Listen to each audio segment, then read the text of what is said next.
तुम्हारी हिम्मत कैसे हुई मुझे मारने के लिए अकेले यहाँ आने की? कितना दुस्साहस है। हान यशुई के माथे पर नसें उभर आई थी।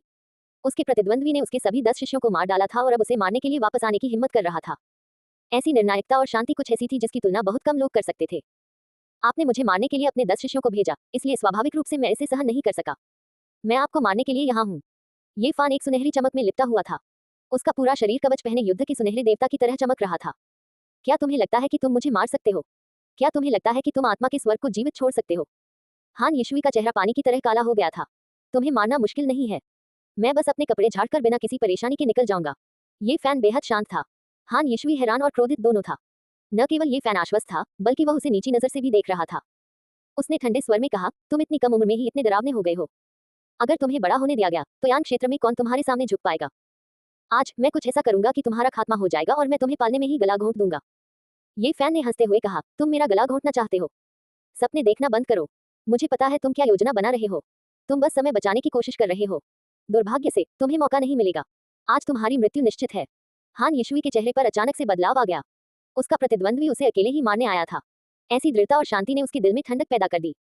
वह बिना किसी लड़ाई के तुरंत पीछे हट गया और भागने की कोशिश में आगे बढ़ा। हान यशुई, तुमने मुझे निराश किया। ये फैन सुनहरी रोशनी की किरण में बदल गया और हान यशुई का रास्ता रोक दिया। हान यशुई ने कभी नहीं सोचा था कि चेहरे पर अपरिपक्वता के निशान वाला ये 14 वर्षीय युवक इतना भयानक होगा। उसकी गति उसकी अपनी गति से कहीं अधिक थी। महापुरुष और अन्य लोग जल्द ही यहाँ आएंगे। तुम्हें कोई मौका नहीं मिलेगा। हान यशुई के चेहरे पर हत्या का भाव था। वह ये फैन पर दबाव डालना चाहता था ताकि वह स्थिति का फायदा उठा सके। ये फैन ने एक युवा जैसी चमकदार मुस्कान दिखाई। उसने कहा, हान यशुई, तुमने पहले समय रोका और फिर अपनी आवाज ऊंची कर दी। क्या तुम्हें सच में लगा कि मैंने ध्यान नहीं दिया? तो क्या हुआ अगर तुम्हें इसका आभास हो गया? चूंकि मैंने आकर तुम्हें मारने की हिम्मत की, तो मैं इतना लापरवाह कैसे हो सकता हूँ? घाटी में प्रवेश करने के बाद मैंने कई दाव चिन्ह अंकित किए। बाहर से देखने पर ऐसा लगता है कि यह जगह बिना किसी असामान्यता के पूरी तरह से शांत है। तुमने अपने प्रयास बर्बाद कर दिए हैं। तुम इतनी छोटी हो। तुम दाव चिन्हों की व्यवस्था कैसे जान सकती हो? मुझे विश्वास नहीं होता। हान यशुई की अभिव्यक्ति अनिश्चित रूप से बदल गई। इस बारे में बोलते हुए मुझे आपके उस निर्दयी छोटे भाई का धन्यवाद करना चाहिए। उसने न केवल मुझे वे सभी आत्मा औषधियां दी जो उसने अपने आधे जीवन में बड़ी मुश्किल से इकट्ठा की थी, बल्कि उसने मुझे 2 प्राचीन जानवरों की खाल की किताबें भी दी और उनमें से एक दाव चिन्हों के विस्तार से संबंधित थी। भले ही मैं इसे पूरी तरह से समझने में असमर्थ हूँ, फिर भी मैं इसे कॉपी करने में सक्षम हूँ। मेरा छोटा भाई 3 साल से ज्यादा समय से गायब था। तुमने उसे मार डाला। हान यशुई की भौहें ऊपर उठ गईं और उसकी आंखों में भयावह रोशनी चमक उठी। वह मुझे डॉक्टर बनाना चाहते थे, लेकिन दुर्भाग्यवश उनकी जान चली गई।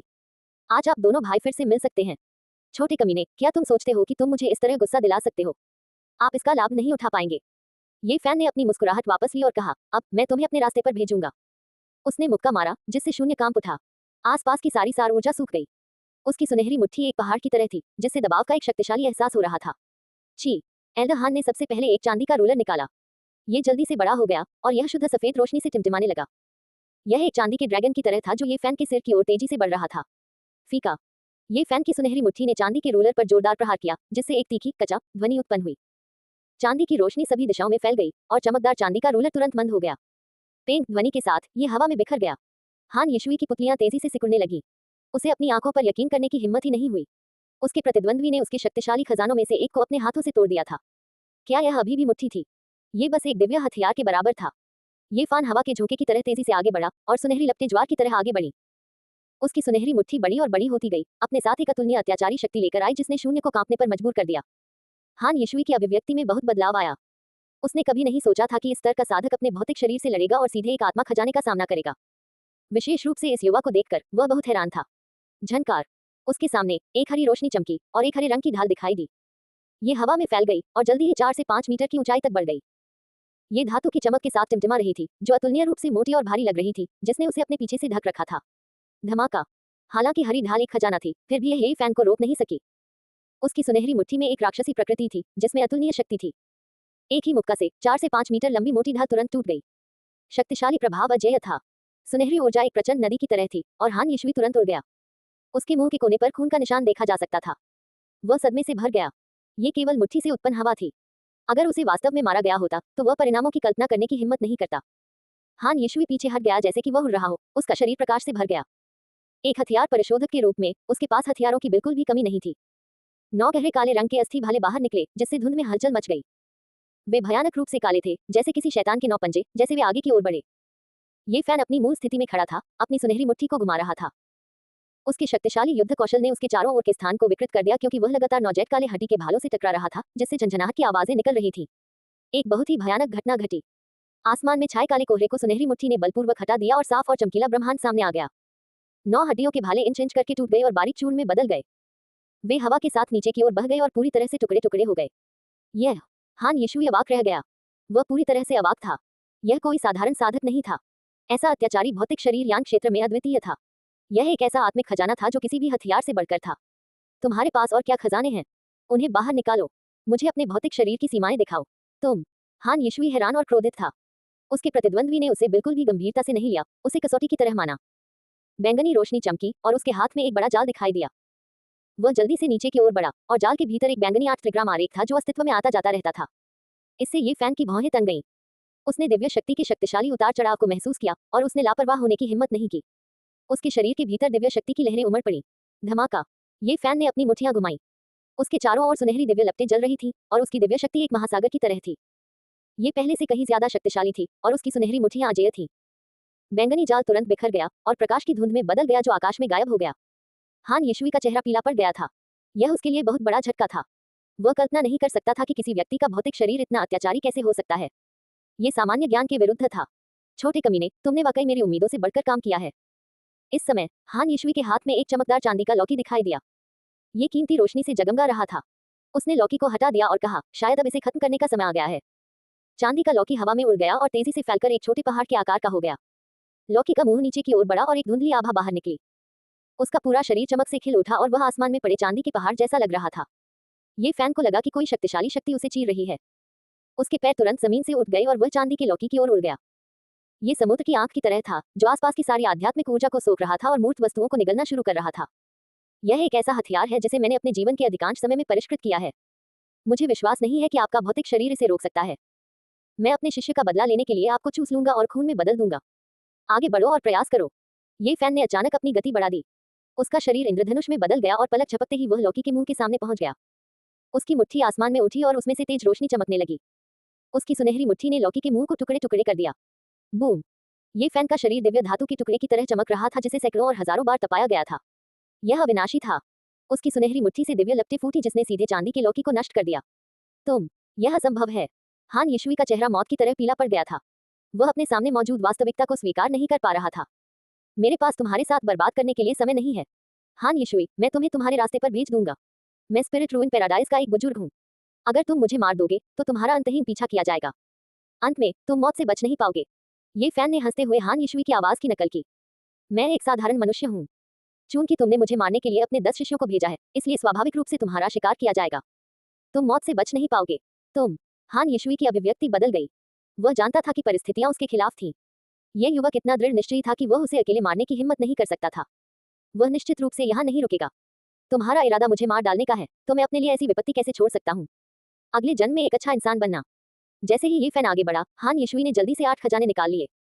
हालांकि वे ये फैन के शरीर को रोक नहीं पाए। उसकी आंखों में सुनहरी मुट्ठी बड़ी और बड़ी होती गई। टकराना। हान यीशुई का शरीर टुकड़ों में बिखर गया। आसमान से गिरते ही हर जगह खून फैल गया। उसकी जिंदगी ऐसे ही खत्म हो गई।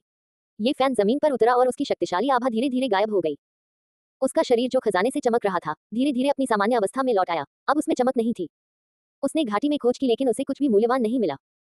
कुछ ही क्षण बाद वह चेहरे पर एक हानिरहित मुस्कान लिए घाटी से बाहर निकलकर शांतिपूर्वक पर्वतीय द्वार की ओर चला गया। आत्मा खंडहर गुफा से निकलने के कुछ समय बाद ये फैन ने महसूस किया कि पीछे से एक भयानक ऊर्जा तरंग उसकी ओर बढ़ रही है। ये निश्चित रूप से एक साधक था जिसने दिव्यपुर क्षेत्र को पार कर लिया था। वह इतना अहंकारी नहीं था कि निर्वाण क्षेत्र या सर्वोच्च बुजुर्ग के खिलाफ लड़ सके, जो निर्वाण क्षेत्र से आगे निकल गया था। विभिन्न क्षेत्रों के बीच ताकत का अंतर बहुत बड़ा और दुर्गम था। वह बिना पीछे देखे चला गया। ये फैन के पास अनोखा सुनहरा कड़वा सागर था। इस समय उसके शरीर में सुनामी आसमान तक पहुंच गई और बिजली आपस में जुड़ गई। वह पूरी तरह से सुनहरे समुद्र और बिजली से ढका हुआ था। वह चकाचौंध था और पलक झपकते ही आसमान में गायब हो गया। आधे महीने बाद ये फैन वे राज्य में दिखाई दिया जो यान राज्य से 5 देश दूर था। ये पूरे 17,000 मील दूर था, लेकिन किसी ने उसका पीछा नहीं किया। वे साम्राज्य उत्तर से दक्षिण तक 5,000 मील और पूर्व से पश्चिम तक 6,000 मील तक फैला हुआ था। इसका क्षेत्र यान साम्राज्य से बहुत बड़ा था, लेकिन पूरे पूर्वी जंगल की तुलना में यह अभी भी समुद्र में एक बूंद के बराबर था। जब उसने लोगों से पूछा कि जेड झील पवित्र भूमि कहाँ है और जवाब मिला, तो ये फैन को सिरदर्द होने लगा। दूरी उसकी कल्पना से परे थी। मनुष्य कुछ जन्मों तक पैदल चलकर भी उस क्षेत्र तक नहीं पहुंच सकते। साधकों को इंद्रधनुष पर सवार होकर भी कुछ वर्षों तक उड़ना पड़ता। वह कमजोरी से कराह उठा और अपनी कनपटियां रगड़ते हुए खुद से बुदबुदाया, क्या ये कोई ग्रह है? यह असंभव है। इतना बड़ा क्षेत्र कैसे हो सकता है? ये पूरी तरह से सामान्य बुद्धि से परे है। अगर वह इंद्रधनुष पर सवार होता तो वह बिल्कुल भी खेती नहीं कर पाता। इस तरह कुछ साल बर्बाद करना बेकार होगा। ये फैन को लगा कि वह इसे इस तरह बर्बाद नहीं कर सकता। वह इसे बर्दाश्त नहीं कर सकता। उन्होंने चारों ओर पूछताछ की और पाया कि एक और तरीका था जो काम कर सकता था, और वह था स्वर्ग की शक्ति को संघनित करने और स्वर्ग और पृथ्वी के भाग्य को जब्त करने के लिए सबसे गहन दाव पैटर्न को उकेरना, ताकि क्षेत्र द्वार खोला जा सके और शून्य को पार किया जा सके। कई महान संप्रदाय ऐसा कर सकते थे, लेकिन पूर्वी जंगल के आधे से अधिक हिस्से को एक बार में पार करने की क्षमता इस क्षेत्र में केवल 2 संप्रदायों में थी। एक था जी परिवार, जो पश्चिम में 10,000 मील दूर था, और दूसरा था याओगुआन पवित्र भूमि, जो पूर्व में 15,000 मील दूर था। उनका एक लंबा इतिहास और गहरी विरासत थी, इसलिए वे निश्चित रूप से ऐसा कर सकते थे। स्पेस गेट खोलकर शून्य को पार करने पर जितनी दूरी होगी उतनी ही अधिक ऊर्जा की खपत होगी। ये दोनों संप्रदाय उसके जैसे सेलेस्टियल ब्रिज रियल्म साधक के लिए ऐसा नहीं कर सकते थे, जिससे उसे सिरदर्द हो रहा था। एकमात्र अच्छी बात यह थी कि उसके पास अभी भी समय था और वह दाव पहले इसके गुप्त क्षेत्र की साधना पद्धति प्राप्त करने की जल्दी में नहीं था। ये फैन ने कुछ समय के लिए वेई साम्राज्य में रहने और शून्य को पार करने का तरीका सोचने की योजना बनाई। वेई की राजधानी में चहल पहल थी। लोग आते जाते थे, एक दूसरे से कंधा मिलाते थे। ये फैन शहर में ही रहता था। हालांकि वह नश्वर दुनिया में था, फिर भी वह हर दिन अपनी साधना में लगा रहता था। कभी कभी वह शहर के बाहर पहाड़ों पर टहलने चला जाता था। हर दिन साधना करते समय ये फैन इस बारे में सोचता था कि वह कैसे अधिक शक्तिशाली बन सकता है। उसकी हड्डियां जैद की तरह बेदाग सफेद थी, जो दिव्य धातु की कठोरता के बराबर थी। उसके आंतरिक अंग बिना किसी अशुद्धता के दोष रहित थे, जैसे दिव्य कलाकृतियां। उसका शरीर चमकीला और पारदर्शी, शानदार और अतुलनीय रूप से मजबूत था। यह एक शक्तिशाली लाभ था। ये फैन इस बात पर विचार कर रहा था कि इस लाभ को कैसे बढ़ाया जाए। स्पिरिट रूइंग ग्रोटो हेवन में लड़ाई के दौरान मांस के खोल की शुद्ध शक्ति ने उसे एक आदिम और जंगली युद्ध शक्ति का एहसास कराया। उसे लगा कि अगर वह इसे अपनी दिव्य कलाओं और हथियारों के साथ जोड़ सके तो निस्संदेह उसकी ताकत बढ़ जाएगी। मैंने पवित्र औषधि ली है और 2 बार पुनर्जन्म लिया है। मेरा शरीर मजबूत है और मैं प्रशिक्षण जारी रख सकता हूँ। उसने अपने गृहनगर में विभिन्न मुक्केबाजी तकनीकों के बारे में सोचा। उसने पहले भी उनमें से कुछ का अभ्यास किया था, ताकि वह अपने शरीर को उनके साथ प्रशिक्षित कर सके। हालांकि उसे हमेशा लगता था कि शुद्ध युद्ध तकनीकें अमर साधकों के साथ प्रतिस्पर्धा नहीं कर सकती। वे साम्राज्य की असीम धर्मनिरपेक्ष दुनिया और गहरे पहाड़ों की शांति ने एक मजबूत विरोधाभास बनाया। 1 महीने के बाद उसे शून्य को पार करने का कोई रास्ता नहीं सूझा, लेकिन उसे एक बोध हुआ। उसने ताइजी के बारे में सोचा। ताइजी यांग को जन्म देने के लिए गति करता है, यिन को जन्म देने के लिए चरम और स्थिरता तक गति करता है, गति करने के लिए चरम और स्थिरता तक गति करता है। एक गति और एक स्थिरता एक दूसरे की जड़ें हैं। यिन और यांग अलग अलग हैं, और 2 ऊर्जाएं सभी चीजों को बनाने के लिए परस्पर क्रिया करती हैं। हाँ, ताइजी की खेती करो। वह ताइजी की साधना नहीं करना चाहता था। इसके बजाय वह विभिन्न प्राचीन पुस्तकों में अभिलेखों का पालन करना चाहता था और ताइजी के बारे में प्राचीन लोगों की समझ का संदर्भ लेकर ताइजी शारीरिक तकनीक की साधना करना और अपने मांस के खोल को प्रशिक्षित करना चाहता था। ताइजी दाव का विकास है। अगर मैं ऐसी शारीरिक तकनीक की साधना करता हूँ तो यह अब शुद्ध युद्ध तकनीक नहीं रह जाएगी। ये साधकों की विभिन्न रहस्यमय तकनीकों के बराबर होगी। यद्यपि उन्होंने ताइजी के बारे में कई प्राचीन पुस्तकें पढ़ी थीं और इसके गहरे अर्थ को समझा था, फिर भी इसे शरीर तकनीक के रूप में मूर्त रूप देना निस्संदेह एक अत्यंत लंबी और कठिन प्रक्रिया होगी। अगर मैं सफल हो गया तो यह विभिन्न रहस्यमय प्राचीन पुस्तकों से ज्यादा बुरा नहीं होगा। आखिरकार ये प्राचीन चीन के ज्ञान का क्रिस्टलीकरण है। ये फान इस दुनिया की साधना पद्धतियों को छोड़ना नहीं चाहता था। इसके विपरीत वह और अधिक गंभीरता से साधना करेगा। आखिरकार यह एक पूर्ण और परिपक्व साधना प्रणाली थी। मांस के खोल को तड़का लगाना केवल उसकी युद्ध शक्ति को बढ़ाने के लिए था। उसे धीरे धीरे इसका पता लगाना था और यह एक बहुत लंबी प्रक्रिया थी।